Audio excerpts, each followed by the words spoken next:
মূল্যস্ফীতি নিয়ন্ত্রণে সংকোচনমূলক মুদ্রানীতি অনুসরণ করা হলেও মিলছে না প্রত্যাশিত সুফল। উল্টো নীতি সুদ হার বেশি থাকায় নেতিবাচক প্রভাব পড়েছে বেসরকারি বিনিয়োগ ও কর্মসংস্থানে। তাই এবার অর্থনীতিতে গতি ফেরাতে মুদ্রানীতিতে ভারসাম্য আনার উদ্যোগ নিচ্ছে বাংলাদেশ ব্যাংক। আর বিশেষজ্ঞরা বলছেন, কেবল সুদ হার কমিয়ে বিনিয়োগ বাড়ানো সম্ভব নয়, এজন্য প্রয়োজন ব্যবসা বান্ধব পরিবেশ। সাদিয়া লাবনীর বিশেষ প্রতিবেদন। 2025 সাল থেকে মূল্যস্ফীতি নিয়ন্ত্রণে রাখতে সংকোচনমূলক মুদ্রানীতি অনুসরণ করে যাচ্ছে বাংলাদেশ ব্যাংক। এতে মূল্যস্ফীতি সামান্য কমলেও নামেনি কাঙ্ক্ষিত মাত্রায়। উল্টো সুদহার চড়া থাকায় টানা চাপে রয়েছে বেসরকারি খাতে ঋণ প্রবাহ, বিনিয়োগ এবং নতুন কর্মসংস্থান।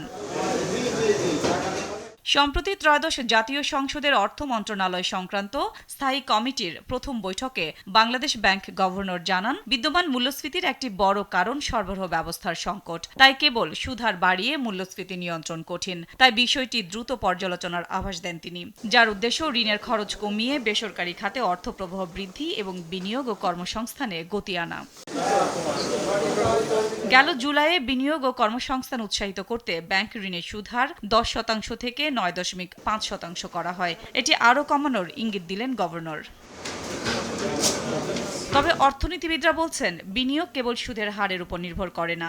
শিল্প চালু রাখা ও নতুন বিনিয়োগ আকর্ষণে ব্যবসার সার্বিক পরিবেশের উন্নয়ন জরুরি। বিশেষ করে নিরবচ্ছিন্ন জ্বালানি সরবরাহ ছাড়া বিনিয়োগে কাঙ্ক্ষিত গতি আসবে না।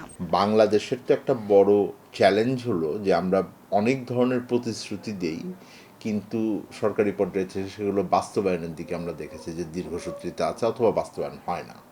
সুতরাং প্রতিশ্রুতির উপর ভিত্তি করে বিনিয়োগকারীরা এখন আর ঠিক বিশ্বাস করছেন না। আমার যে এখন এনার্জি ক্রাইসিস আছে, সেগুলো খুব দ্রুত নিষ্পত্তি করে আমরা একটা টেকসই জায়গাতে যেতে পারবো। আমরা যদি দেখাই যে আমাদের যে বিজনেস ওপেন করার ক্ষেত্রে ইজ অফ ডুইং বিজনেসের ক্ষেত্রে যে সরকারি উদ্যোগগুলো আছে, এটা সত্যিকার অর্থেই আমরা অটোমেটেডভাবে করতে পারবো, তখন বিনিয়োগকারীরা এটার ভিতরে উৎসাহিত হওয়ার সুযোগ থাকে।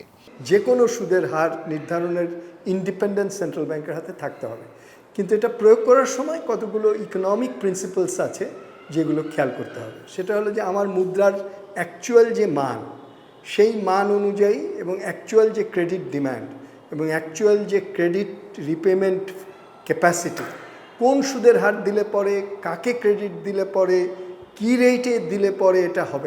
যত বড় ঋণ গ্রহীতা সেখানে ঋণ খেলাপি বেশি, যারা ঋণ খেলাপি কম তাদের সুদের হার বেশি, যাদের ঋণ খেলাপি বেশি তাদের সুদের হার কম।